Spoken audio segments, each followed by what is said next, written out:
ಕ್ಯಾರ್ಪುರಂನಲ್ಲಿ ನಡೆದಿದ್ದ ತ್ರಿವಳಿ ಕೊಲೆ ಪ್ರಕರಣಕ್ಕೆ ಸಿಕ್ಕಿರುವಂತ ಬಿಗ್ ಟ್ವಿಸ್ಟ್ ಇದು.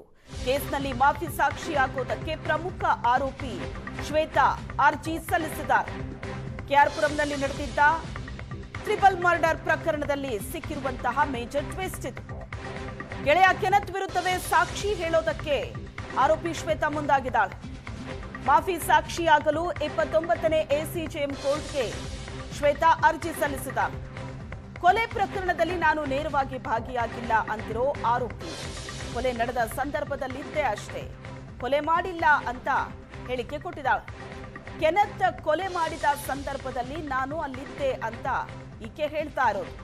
ನಾನು ತಪ್ಪೊಪ್ಪಿಕೊಳ್ಳೋದಕ್ಕೆ ಸಿದ್ಧಳಿದ್ದೇನೆ ಅಂತ ಅರ್ಜಿ ಸಲ್ಲಿಸಿದ್ದಾಳೆ ಆರೋಪಿ ಶ್ವೇತಾ. ಚಾರ್ಜ್ ಶೀಟ್ ಸಲ್ಲಿಕೆ ನಂತರ ಅರ್ಜಿ ಹಾಕಿ ಅಂತ ಕೋರ್ಟ್ ಸೂಚನೆ ಕೊಟ್ಟಿದೆ. ಪ್ರಿಯಕರನ ಜೊತೆ ಸೇರಿಕೊಂಡು ತಂದೆ, ತಾಯಿ ಮತ್ತು ತಂಗಿಯನ್ನ ಬರ್ಬರವಾಗಿ ಕೊಲೆ ಮಾಡಿದಂತ ಆರೋಪ. ಕ್ಯಾರ್ಪುರಂನಲ್ಲಿ ನಡೆದಂತ ತ್ರಿವಳಿ ಕೊಲೆ ಪ್ರಕರಣ ಆಯಿತು. ಇದೇ ಜೂನ್ ತಿಂಗಳಲ್ಲಿ ನಡೆದಂತ ತ್ರಿವಳಿ ಕೊಲೆ ಇಡೀ ರಾಜ್ಯವನ್ನೇ ಬೆಚ್ಚಿ ಬೀಳಿಸಿತ್ತು.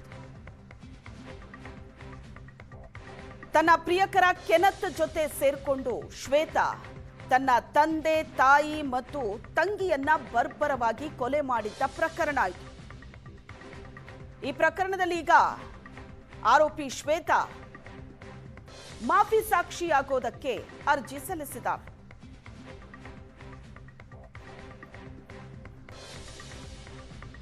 ಕ್ಯಾರ್ಪುರಂನಲ್ಲಿ ನಡೆದಿದ್ದ ತ್ರಿಬಲ್ ಮರ್ಡರ್,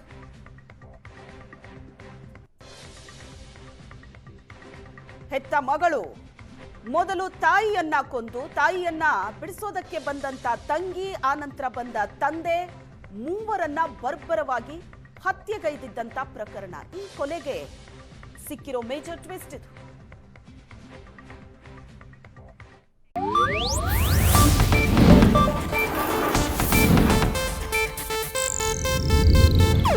ಇದು ಏಷ್ಯಾನೆಟ್ ನ್ಯೂಸ್ ನೆಟ್ವರ್ಕ್ ಪ್ರಸ್ತುತಿ.